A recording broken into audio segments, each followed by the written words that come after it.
আজি latest vacancy বিলাকৰ প্ৰথম ভেকেন্সিটো হৈছে আপোনালোকৰ আসাম ষ্টেট ওৱেৰহাউচিং কৰ্পোৰেচনৰ পৰা এক নম্বৰ ভেকেন্সি আছে ওৱেৰহাউচ মেনেজাৰ গ্ৰেড 2 টোটাল ইয়াতে 10টা ভেকেন্সি আছে আৰু আপোনালোকৰ পে স্কেলটো ইয়াতে দিয়া আছে minimum qualification graduate in any discipline from A recognised university আৰু লগতে 6 মাহৰ কম্পিউটাৰ ডিপ্লোমা বা সাৰ্টিফিকেট লাগিব 2 নম্বৰ ভেকেন্সিটো হৈছে টেকনিক্যাল এসিস্ট্যান্ট ইয়াতে 3টা ভেকেন্সি আছে পে স্কেলটো ইয়াতে দিয়া আছে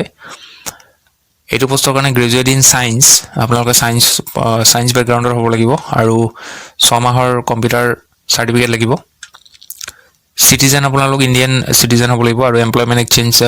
ৰেজিষ্ট্ৰেচন কাৰ্ডখন থাকিব লাগিব ইয়াত এপ্লাই কৰিবৰ কাৰণে আপোনালোকে এইটো ওয়েবসাইট হয় এই ওয়েবসাইটৰ লিংকটো মই ভিডিও ডেসক্ৰিপচনত দিম তাত গৈ কিনে এখন ফৰ্ম পাব সেই ফৰ্মখন ডাউনলোড কৰিব তাৰ পিছত এখন হাতেৰে ফিল আপ কৰি তাৰ লগত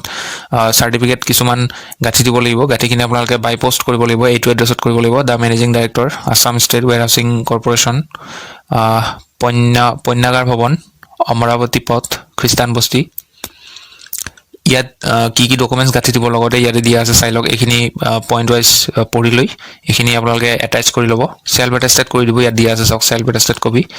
এপ্লাই কৰা লাষ্ট ডেটটো হ'ব 20 ফেব্ৰুৱাৰী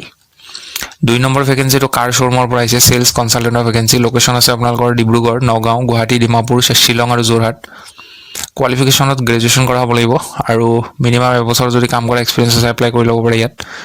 ওয়াক ইন ইন্টাৰভিউ চলি আছে 2 তাৰিখৰ পৰা ষ্টাৰ্ট হৈছে 6 তাৰিখলৈকে ইন্টাৰভিউ চলি থাকিব টাইমিং দিয়া আছে 10 AM to 12 PM এড্ৰেছটো দিয়া আছে আপোনাৰ স্কডা নেয়াৰ ফ্লাইওভাৰ বশিষ্ঠ চাৰিআলি গুৱাহাটী ইয়াত ডাইৰেক্ট ওয়াক ইন ইন্টাৰভিউ যাব লাগিব বায়োডাটা লৈ কিনে 3 নম্বৰ ভেকেন্সিটো গ্ৰীণ ভেলি গ্ৰুপ HR এক্সিকিউটিভৰ vacancy graduate or MBA in HR ইয়াৰে যিকোনো এটা কোৱালিফিকেশ্যন থাকিলে হ'ল experience in HR related field or at least 2 years 2 বছৰ যদি এক্সপেৰিয়েন্স আছে তেতিয়াহে এপ্লাই কৰিব এড্ৰেছ দিয়া আছে ইয়াতে green valley head office MRD road opposite Reliance digital Silpukhuri Guwahati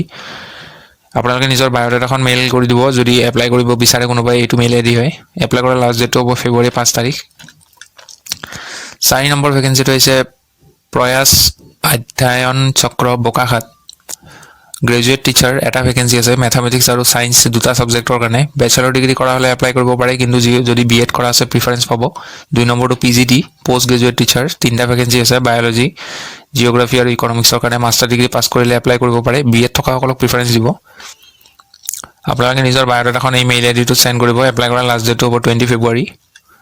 5 number ভেকেন্সিটো Srimanta Sankardev academy Dispur administrative and accounts assistant vacancy কমাৰ্চত যদি গ্ৰেজুৱেচন কৰা আছে এপ্লাই কৰিব পাৰে MS এক্সেলত এক্সপাৰ্ট হ'ব লাগিব আৰু proficiency in billing and student fees management Tally যদি জানে এডিশনাল বেনিফিট এটা পাব আপোনালোকক প্ৰিফাৰেন্স দিব আৰু freshers and experience candidate can apply ইয়াতে ফ্ৰেছাৰ